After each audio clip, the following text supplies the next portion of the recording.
Për zhvillimet e fundit politike, një opinion intelektuale ka dhe profesori Kadrush Radogoshi. Deklaratat e tij hedhin dritë mbi krizën politike në Kosovë, ku ai thekson se po tentohet një tjetërsim i vullnetit të qytetarëve të shprehur përmes votës. Sipas tij, demokracia nënkupton pikërisht respektimin e verdiktit të popullit e jo manovrime politike që përjashtojnë fituesin e zgjedhjeve nga drejtimi institucional. Unë mendoj se është një tendencë për të tjetërsuar vullnetin politik të qytetarëve të Kosovës, sepse fjala demokraci nënkupton pikërisht verdiktin që thot populli, zgjedhësi, dhe dihet në Kosovë janë zhvilluar zgjedhjet dhe dihen rezultatet e zgjedhjeve. Cili diçoftë version që tentojnë të menjanojnë fituesin e zgjedhjeve, kjo sjell bllokadën.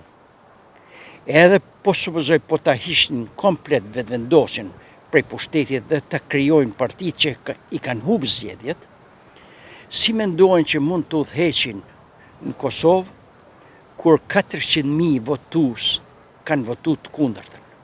Do të përsëri do të shkaktonte një bile edhe konflikte qytetare.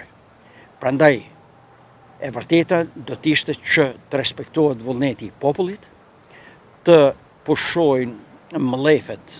Radogoshi vëren me shqetësim mungesën e kulturës politike dhe komunikimin konstruktiv nga ana politikanëve, të cilët shpesh bien në retorik boshe dhe demagogji.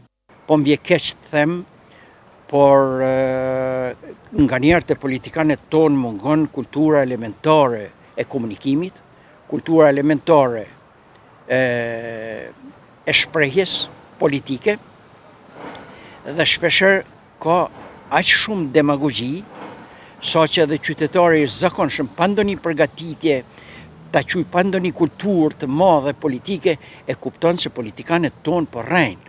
Dhe qëllimet e tyre janë si me grabit një post politik, si me i ndo ofiqit, dhe nuk i brengos fati Kosovës.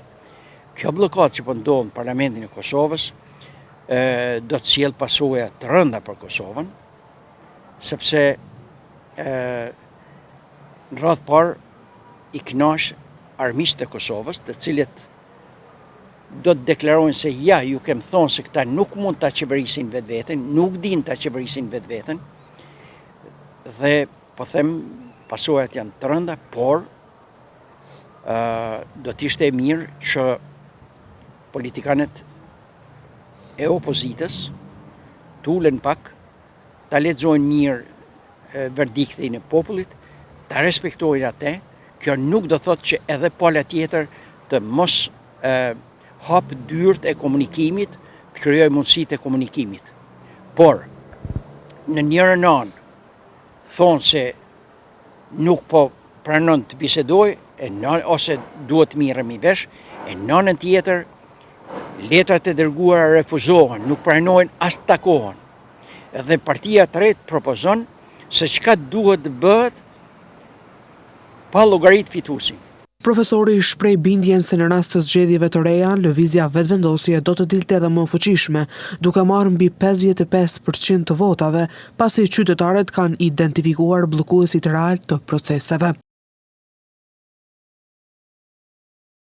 Po u shku edhe njerë në zgjedhje, tjeni të bindur, jam shumë i sigurt, që vetëvendosja do të fitojë mbi 55 dhe në 60%. Nëse shkohet sërish në zgjedhje, sepse dihet kush janë bllokuesit. Për shembull, është nonsens që deputetët mos e votojnë veten të mos e votojnë. I kanë bllokuar 2 seanca duke mos votuar veten. Kur e pan gabimin, çfarë gabimi kanë bërë, atëherë pranon. Tani janë ndalë te një kandidate propozuar që me kushtetutë është e paraparë që partia fituese e jep kryetarin ose kryetaren e parlamentit. Dhe vazhdimisht vlerësohet një figurë politike që unë mendoj se ajo nuk është shkaku. Albolena Haxhiu nuk është shkaku i vërtet. Cili do të qoftë për vetëvendosjes, po të propozohet, një lloj opozita do të vepronte. Prandaj Albolena Haxhiu është një farë viktime, ta quaj viktime në thojza, e opozitës, të cilët i kryqëzojnë heshtat në realitet qëllimet i kanë tjera. Qëllimet është pengimi i qeverisë. Profesori Kadrush Radugoshi thekson se edhe pse aktualisht jeton dhe vepron jashtë Kosovës, së bashku me familjen e tij dhe pa ndonjë interes personal në zhvillimet politike të vendit, ai ndihet i detyruar si qytetar dhe intelektual të reagojë për të mirën e atë dheut. Sipas tij është koha që klasa politike në Kosovë të vetëdijësohet dhe të kuptojë se populli i Kosovës nuk është ashtu siç e perceptojnë ata. Madje profesori thotë se ky është një popull me dinjitet, me vlera dhe me shumë intelektual që ndjekin dhe analizojnë çdo zhvillim politik.